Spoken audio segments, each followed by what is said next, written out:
this empty spaces reminded me of 2020, you guys. I'm going to talk about something personal. And it was a very dark moment in my life. And that's what this made me feel. When I said the haunted cathedral, I didn't realize that I might have compartmentalized some of these things, these feelings, these emotions. And this moment of that isolation, he's on the edge. Like, we have a whole story coming together and he's on the edge. And it really evoked true emotion of that one moment of me being in this very dark place, literally, physically, and mentally. Now, woe is me. Let's get stoic. I'm not, sometimes certain things trigger things within you. But if you're watching this right now, this is a clip from a full album reaction to Pink Floyd's The Wall. That reaction was literally like 3 hours and 30 minutes long, so it's only right that I broke up the reaction in segments and released them so for people with less of an attention span and stuff like that, so people can also be led to the full album reaction. So yeah, that's what this is, what you're watching right now.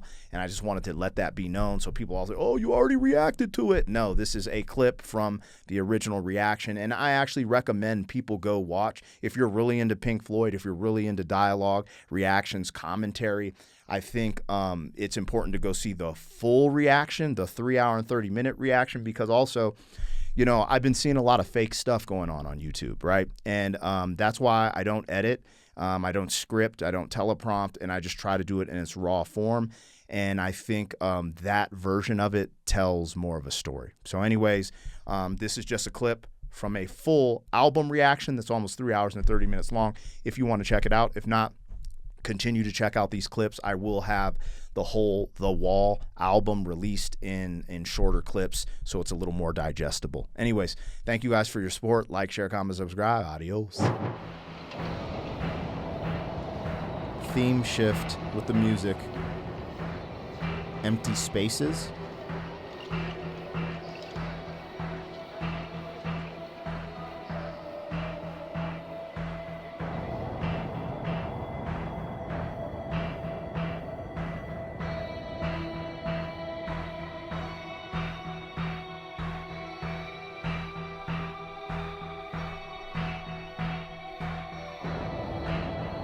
Definitely a mood shift, a theme shift. This one's called Empty Spaces. That's what we're going into here.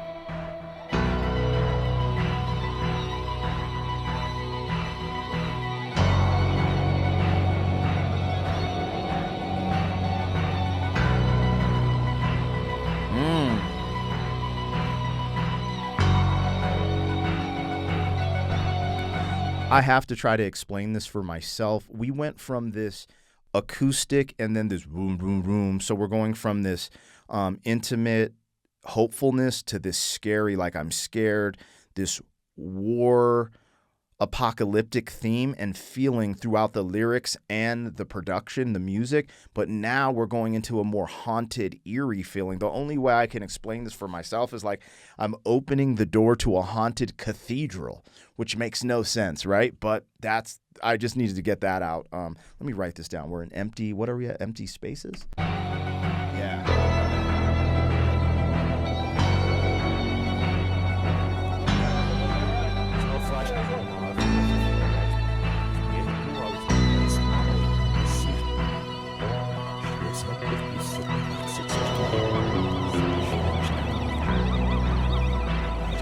What shall we use to fill the empty spaces where we used to talk?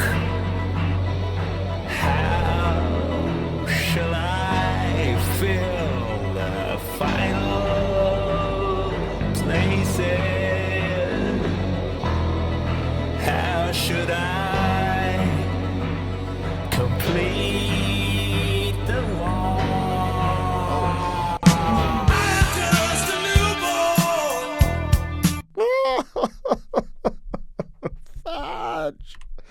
Bro! I got to write it down first. How should I complete the wall? How complete the wall? Oh my gosh. I didn't know that drop was coming. I was making the stank face because of the lyrics and the feeling that I was getting from this.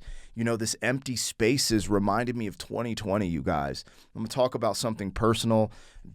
We don't need to get divisive or weird in the comments. And we all went through something during 2020.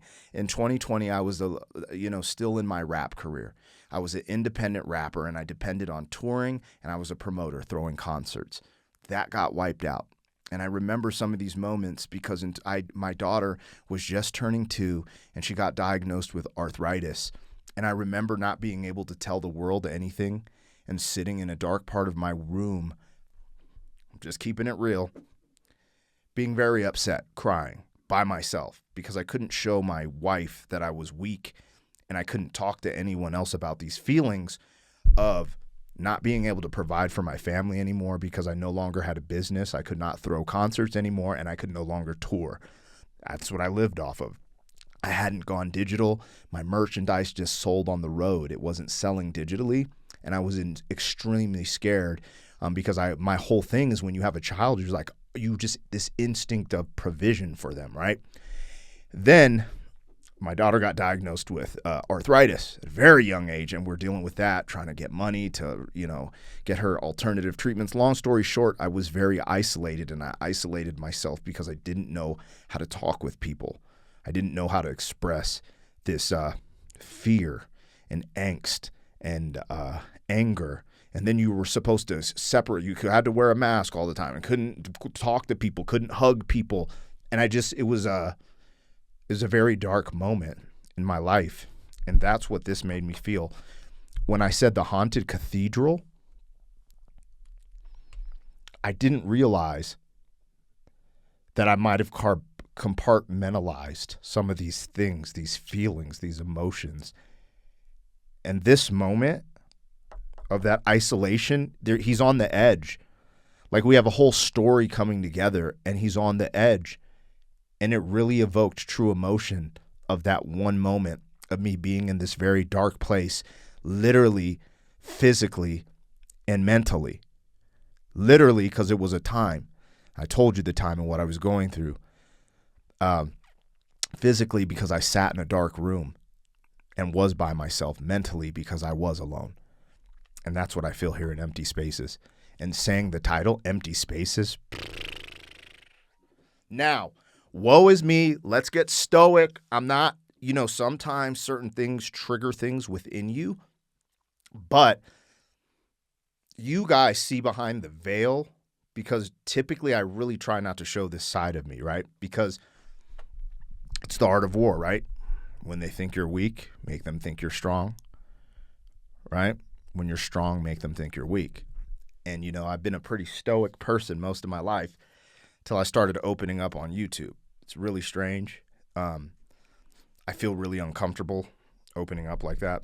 Anyways, that part of Empty Spaces resonated with me deeply, and to a time, that wasn't even the darkest time either. That connects to, a few years before having a stillborn. I was in that same dark place, trying to understand why our firstborn, the heart stopped beating at 6.5 months, and you have to watch the delivery process and stuff like that. But this personally resonated with me because after the stillborn, then we have my daughter. My daughter has these issues. Then we go into the lockdown, and, I think the momentum, the snowball of all of those emotions led to that one moment that did push me to the edge, not to quit, but to fight harder. But those moments are significant. Anyways, a significant moment for me. Had to call it out. Let's go. Yeah. In the battle for what album is better of Pink Floyd, The Wall, or Dark Side of the Moon, I don't think there's a better album. I think they're the same but different. Different but same. You remember Mr. Miyagi with Karate Kid and the girl, the rich girl, the poor kid? Different but same. Different but same. Same classic energy, different edge. Same artistic energy, different meaning, different concept. I don't think comparing these are fair. I shed tears during Dark Side of the Moon. I'm shedding tears on the wall. What the fuck is going on? You know, they speak to you emotionally, and it's like this buildup from the music, the concept, and the lyrics. It's pretty incredible, if I'm being honest. And Pink Floyd has created this pathway for me to interpret music and see music in a different light. So this is fun. Anyways, let's keep going. Fill the final places. How should I complete the wall?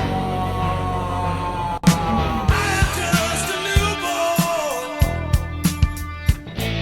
stranger in this town.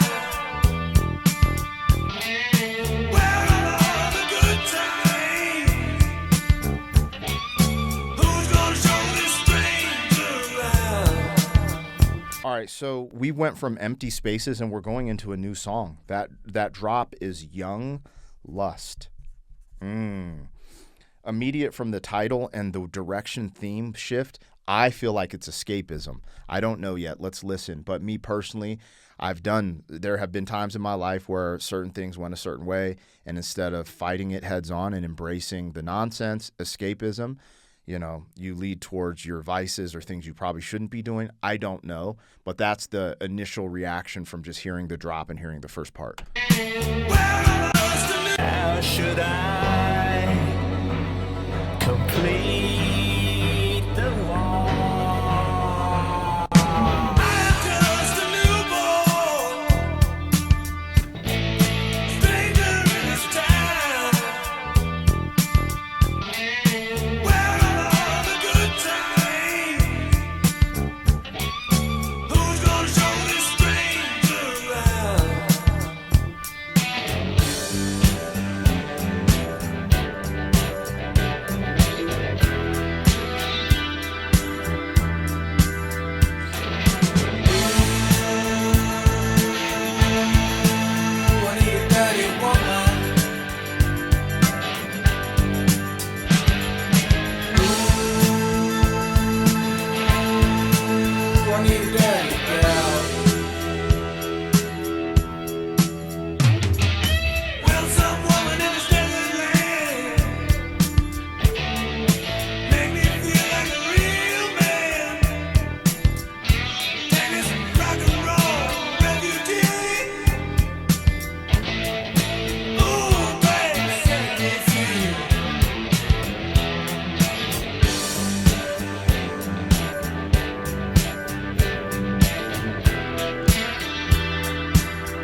Hold on. Before, I'm going to bring it back because it sounds like maybe we're going into a solo. Hold on. Maybe we're going into another song. No, getting close. Oh, my goodness.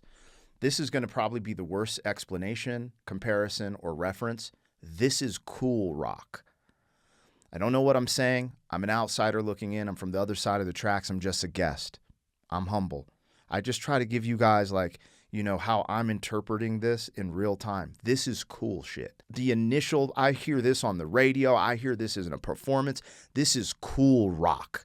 This is the cool shit. Like, I'm a fucking rock star. I'm looking for a dirty girl, like da-da-da-da, which goes back to the storyline. After all of this drama and empty spaces on the edge, I just want to escape these feelings.